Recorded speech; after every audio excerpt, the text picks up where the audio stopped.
திருத்தூதர் மிக்கேல் திருத்தல அன்பு உறவுகளை வணக்கம். மனித பிறப்பு என்பது ஏனோ தானோ என்பது அல்ல, இச்சையினால் உருவானதும் அல்ல. ஏனெனில் ஒவ்வொரு குழந்தைகளையும் கடவுள் கருவில் உருவாகும் போதே ஆசீர்வதிக்கின்றார். ஆம், குழந்தைகள் கடவுளின் ஆசீர். இந்த உலகில் பிறக்கும் ஒவ்வொரு குழந்தைகளுக்கும் கடவுள் ஒரு திட்டத்தை வைத்திருக்கிறார். எனவேதான் புனித அகுஸ்தீனார் கூறுவார், நம்மை உருவாக்கியவர் நம்மை நோக்கமின்றி உருவாக்கவில்லை.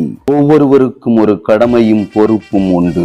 பேதுருவை யோவானை தேர்ந்தெடுத்த கடவுள்தான் யூதாசையும் தேர்ந்தெடுத்தார். இறைவனின் மீட்பு திட்டத்தில் யூதாசும் ஒரு கருவிதான். ஆனால் மன்னிக்கும் இறைவனின் தெய்வீக இரக்கத்தை அவர் கண்டுகொள்ளவில்லை. தன்னுடைய செயலுக்காக கண்ணீர் வடித்து மனம் வருந்தும் பேதுரு திருச்சபையின் தலைவராக மாறினார். ஆம், கடவுள் நம் ஒவ்வொருவரையும் முன்குறித்து வைத்திருக்கிறார். கடவுளின் பார்வையில் நாம் மதிப்பு பெற்றவர்களே.